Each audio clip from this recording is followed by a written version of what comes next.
This is the Berman Method podcast featuring Dr. Jake Berman and physician assistant Jenny Berman. We are here to treat problems and not symptoms. Disclaimer, this podcast is for entertainment purposes only and not to treat anyone or to give medical advice. If you are interested in any information that we are giving and would like to use this for yourself, we recommend that you contact your primary care physician or reach out to us and ask us questions about yourself specifically. Enjoy. Bum ba-da-dum bum bum bum bum bum bum. The Berman Method podcast, treating problems and not symptoms. Beautiful. Was it? That was a good pitch. Did you love it? I did. I always do. Nothing new. All right. Changing it up on you. Dr. Berman here with my co-host, Jenny Berman, physician assistant. What was changing it up? My intro wasn't exactly the same as any other intro. Oh. I don't think any of them are exactly the same, but they're all in the same container. So I need to go into left field? Are we in right field right now? If you want it to be totally different, that was just not different. Oh my goodness. Jeez Louise. Anyways. Happy Monday. Here we are. We're back. Treating problems and not symptoms. What's an example of that? Well, so we're talking about back pain. Is it really your back, or is it that your glutes aren't firing, that your butt muscles aren't working and activating appropriately? Probably not really your back that's causing the pain.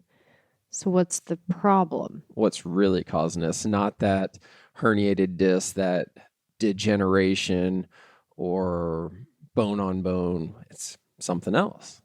In my world, not being able to lose weight, it might not just be the calories in, calories out issue. Let's actually find the problem with your metabolism of your body not metabolizing food efficiently. And why is it not metabolizing efficiently?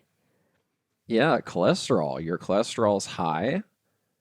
Instead of taking a cholesterol medication, what's causing the cholesterol to be high? Correct. That's another great example. I like that one too. Yeah, we can just keep going on and on and on. Well, that's what we do.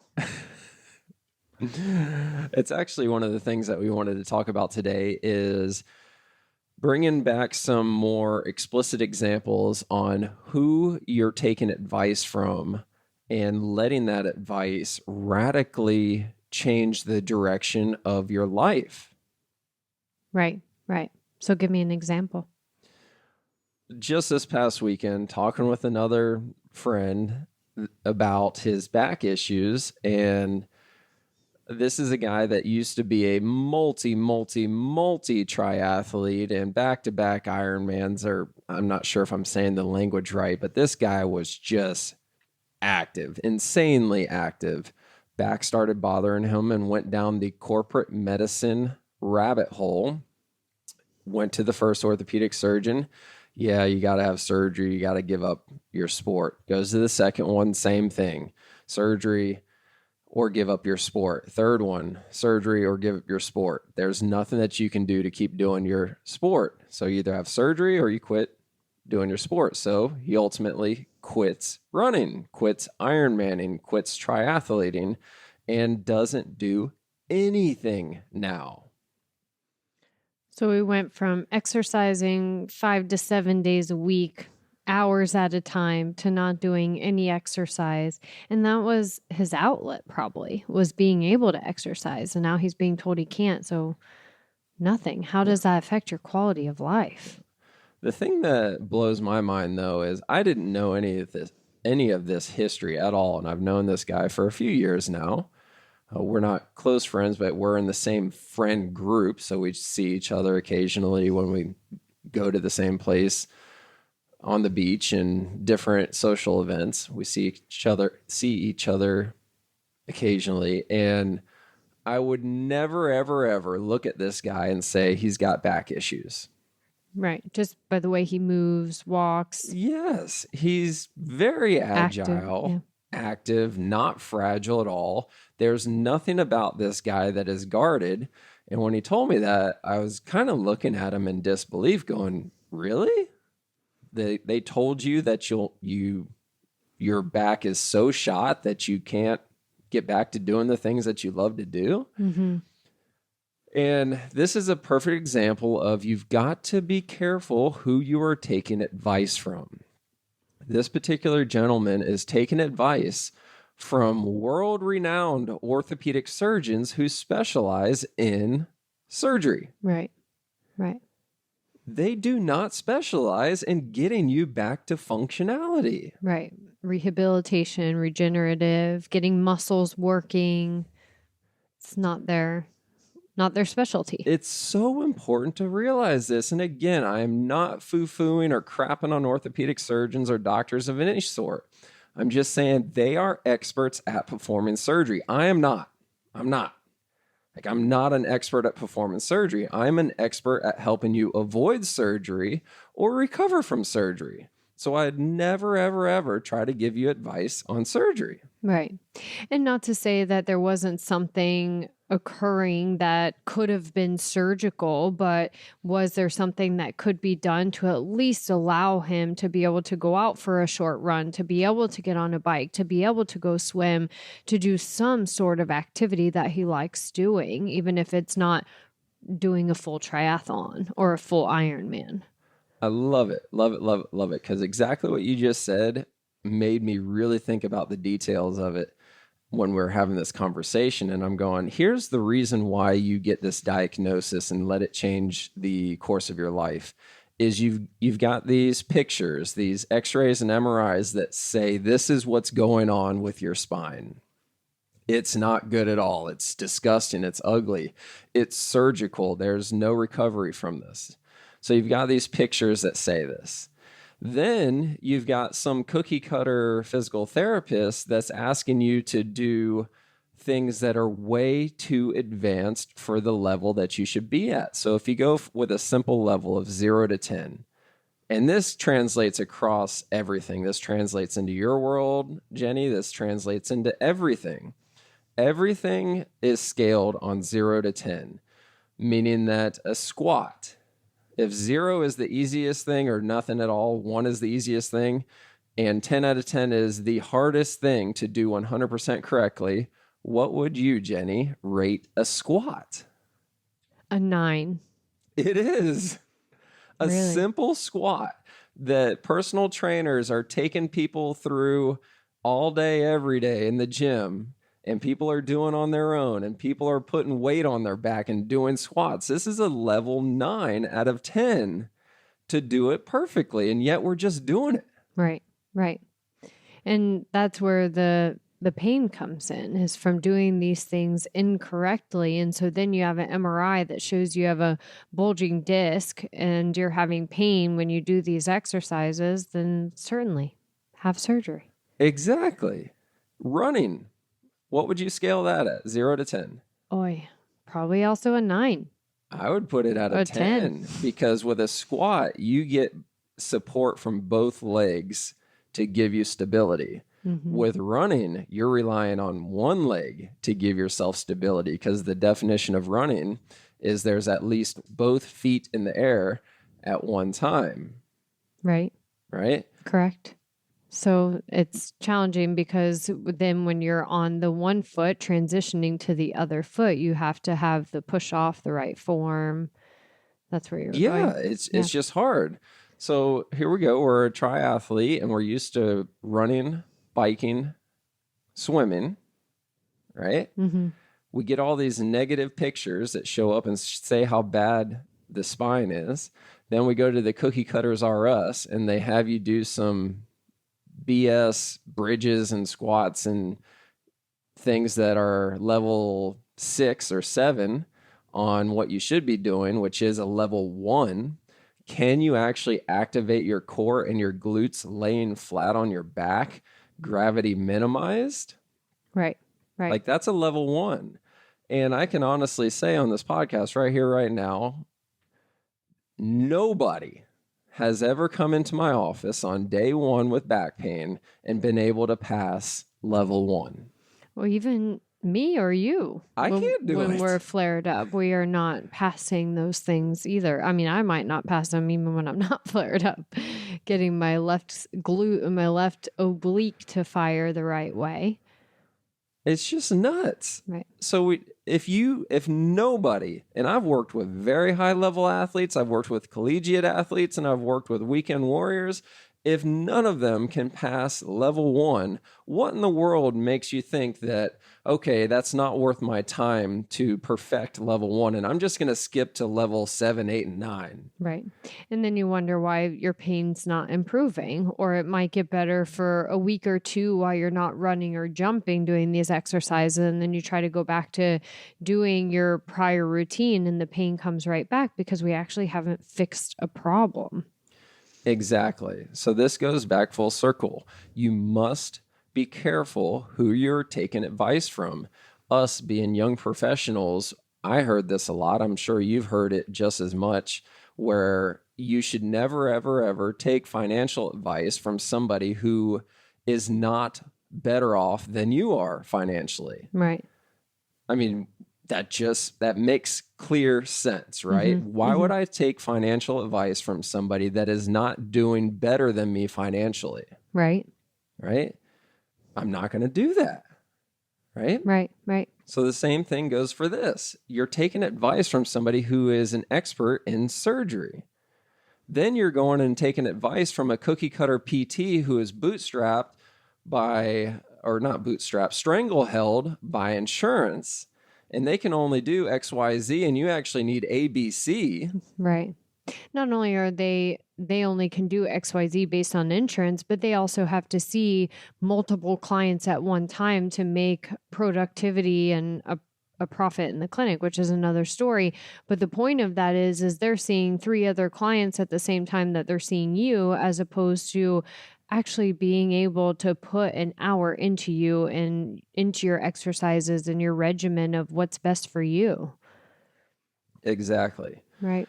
So it's very simple, not easy. And we do the same exact methodology in the PT room as we do in the golf room.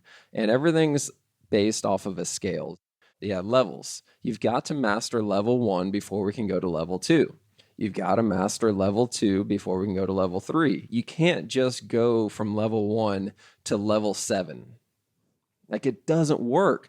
But that's what the rest of the country is doing. That's corporate medicine right there. You go to the cookie cutters R Us physical therapy. You go to the cookie cutters R Us nutritionists and dietitians, the ones that take insurance at the hospital, and you see them once a month. And they're skipping levels 1 through 6. Right. And taking you straight to levels 7, 8, 9, and 10. Right. And then you're like, I wonder why I'm not getting better. Right. Or, in our world, those who may go to, a nutritionist or dietitian and they're not evaluating the full picture. So they put them on some type of meal plan. They put you on intermittent fasting. They put you on a cleansing fast. They put you on a low calorie meal plan with B12 injections, and you're seeing weight loss. Well, that's great. But what's actually going on inside of your body? Are you losing muscle mass? Are they checking your body composition to see the weight loss that you're having? Is it actually fat mass you're losing, or is it muscle mass that you're losing? What's happening to your strength, which the amount of muscle mass we have in our strength dictates our longevity, number one, dictates your metabolism long term, but also is what keeps our body and our mind working forever. So that's something to know, is what are they looking at as far as weight loss? Are they just looking at the number on the scale, or actually looking at your body composition?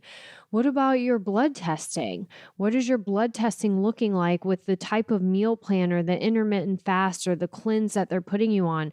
How is that impacting your liver and your kidney functions? How is that impacting your cholesterol? Cholesterol is strictly inflammatory. So if you're on a meal plan that is stressing your body out or having foods that your body is sensitive to, long term, this is not benefiting you from the inside out.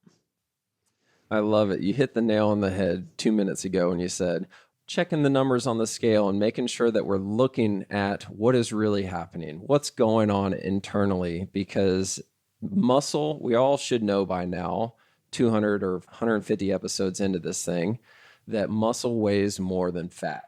So if you're trying to lose weight, that's one thing. However, if you're trying to get a better overall composition, body composition, that's a completely another thing, meaning that the number on the scale might not change. However, the composition of fat going down and muscle mass going up could change dramatically, and you look better, feel better, clothes are fitting better. Right. And it's not just about, I mean, obviously everybody cares with how they look and how the clothes are fitting, which certainly is important, but it's also the longevity that comes with that, with having more muscle mass and less fat mass, as opposed to just getting on a program where you're on a fast, dropping weight immediately, but you're probably losing muscle mass and water, which sure, your clothes are going to fit better and you're going to look trimmer in the mirror for the week or 10 days that you're doing the fast. But then as soon as you try to go back to a quote unquote normal meal plan, that water weight's going to come back, the inflammation's going to come back, the weight's going to come back, because you haven't really fixed a problem of getting your body to metabolize more efficiently. Got it. So I guess it comes back, we could summarize everything with this, and we've been talking about this a lot for the past couple of weeks, and Jenny was frustrated when I wanted to bring it up again. However, I think it's a good way to summarize this. It's going to cost you something. It's going to cost you time. It's going to cost you money. It might cost you time and money, and it's never, ever the best option when it's the cheapest option. So make sure you listen to who you're taking advice from, and make sure that you're taking into consideration, what are they expert in? Are they an expert in what I'm trying to achieve here? Or are they just an authority figure and I'm taking their advice because that's what the social norm is? Right. And, like we've talked about in the past, is if they are an expert in surgery, they're probably going to recommend surgery and may not understand what an out-of-network physical therapy, functional therapy clinic can do. For those, within network, referring to in-network dietitians, where you're not getting that consistent follow-up. You're not getting the deeper evaluation into your metabolism. You're not getting someone to look at your gut health and your inflammation and your vitamin levels, which ultimately is impacting your entire metabolism and your body's ability to burn fat or to stabilize your blood sugar. And a lot of, what we talk about, we've said it many, many, many times on this podcast, is being able to work outside of insurance is the most beneficial for us and our clients, because we can actually evaluate the person and we're not dictated by what we can do by what insurance company says is okay versus not okay. Love it. What else? Or you want to wrap up there? No, I think that's good. It's, what we wanted to talk about today is coming back to who you're listening to, what advice are you getting, and are they actually looking at the full picture? Are they looking internally? Are they looking at muscle activation? Are they looking at what's happening inside of your body? And is that the actual problem to your pain or to your weight loss issue or to your inflammation and your joint pain? Is it customized to you, or is it a one size fits most type of thing? Exactly. Good? Very good. Yeah. Like and subscribe. Let us know what you thought about this podcast. Really think about who has given you advice in the past that has radically shaped the course of your life. It doesn't have to be negative or positive. It's just think about it. I like that. Are you letting it happen again? And now it's a negative thing. Has a doctor, a surgeon, or somebody told you that you've got to slow down? You're getting old. And you're listening to them, versus the vast majority of our clients are speeding up. Right. Or they're not slowing down. They're not slowing down and they want to go faster. Right. They're not quitting. Like, age is just a number. No, hell no. Let's go. Let's keep going. I love that. Age is just a number. Don't forget it. Yes. Share this with somebody that you know. We love you guys. Thank you for listening. Ciao for now. Thank you for subscribing on your social media and podcast platforms to the Berman Method. Dr. Jake Berman with Berman Physical Therapy and Jenny Berman, Physician Assistant with Berman Health and Wellness. You can find more information on our website, www.bermanpt.com for physical therapy, bermanpt.com/wellness for the health and wellness. You can also find us on social media, Facebook, Instagram, and on your podcast platform. So be sure to follow us, like us, subscribe to us. And if you would like any further information, definitely visit our website and reach out to us. You may also find our